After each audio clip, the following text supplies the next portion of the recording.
സലാം, ഞാൻ ചോദിക്കുന്നത് ആര്യാടൻ ഷൗക്കത്ത് നോക്കൂ, ഇന്നിപ്പോൾ മുസ്ലിം ലീഗ് നേതാവും MLA-യുമായ ഷംസുദ്ദീൻ പറയുന്ന ഒരാളുടെ മുൻകാല രാഷ്ട്രീയം മാത്രം വെച്ചുകൊണ്ട് അയാളെ ആ നിലയ്ക്ക് മാത്രമേ ഞങ്ങൾ കാണൂ എന്ന സാഠ്യം വേണ്ട എന്നാണ്.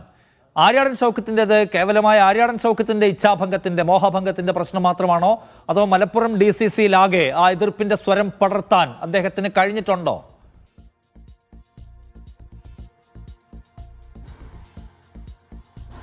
നിഷാദ്, കേവലം ആര്യാടൻ ഷൗക്കത്തിന്റെ പ്രതികരണം മാത്രമല്ല, കാരണം അദ്ദേഹത്തിന്റെ എതിർപ്പ് മാത്രമല്ല, മറ്റു കോൺഗ്രസ് നേതാക്കൾക്കും കൂടാതെ ലീഗിലെ ചില നേതാക്കൾക്കും ഇക്കാര്യത്തിൽ ഒരു എതിർപ്പുണ്ട് എന്നുള്ളതാണ് ഇവരുമായി സംസാരിക്കുമ്പോൾ മനസ്സിലാകുന്നത്.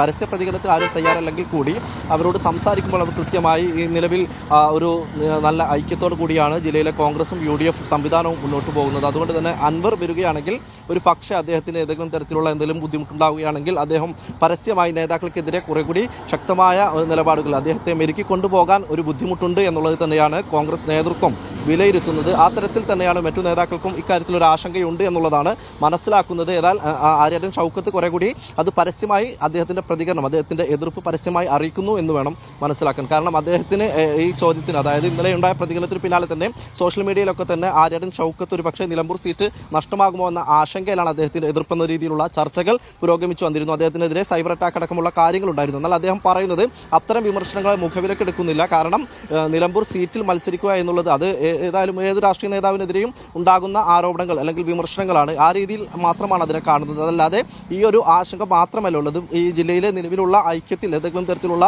വിള്ളലുണ്ടാക്കാനുള്ള ഒരു സാധ്യത ഇദ്ദേഹത്തിന്റെ വരവോട് കൂടി ഉണ്ടാകാൻ, അങ്ങനെ ആ തരത്തിലുള്ള വിലയിരുത്തലുകൾ കൂടി നടത്തിയ ശേഷം മാത്രമേ അദ്ദേഹത്തെ UDF-ൽ എടുക്കാവൂ എന്നുള്ളൊരു നിലപാടാണ് ആര്യാടൻ ഷൗക്കത്ത് സ്വീകരിക്കുന്നത്. അതോടൊപ്പം തന്നെ മറ്റു നേതാക്കൾക്കും ജില്ലയിലെ ലീഗ് നേതാക്കൾക്കിടയിൽ പോലും ഇക്കാര്യത്തിൽ ഒരു ഭിന്നാഭിപ്രായമുണ്ട് എന്നുള്ള ഒരു വിവരം കൂടിയാണ് ലഭിക്കുന്നത്. ഏതായാലും ഇതാരും തന്നെ പരസ്യമായി പ്രതികരണത്തിന് തയ്യാറായില്ലെങ്കിൽ കൂടി പാർട്ടി വേദികളിൽ ഇക്കാര്യം ഉന്നയിച്ച്, അതായത് PB അൻവറിന്റെ വരവ് UDF-ന് ദോഷമാണോ ഗുണമാണോ ഉണ്ടാക്കുക, എന്തൊക്കെ ദോഷങ്ങൾ ഉണ്ടാക്കും, എന്തൊക്കെ ഗുണങ്ങൾ ഉണ്ടാക്കും, ഇക്കാര്യങ്ങളൊക്കെ പാർട്ടി വേദികളിൽ കൃത്യമായി പറയുമെന്ന് തന്നെയാണ് നേതാക്കൾ പങ്കുവെക്കുന്നത്. ഏതായാലും ഇത് സംബന്ധിച്ചുള്ള പരസ്യ പ്രതികരണം ഇപ്പോൾ നടത്തിയത് ആര്യാടൻ ഷൗക്കത്ത് മാത്രമാണ് എന്നുള്ളതാണ്.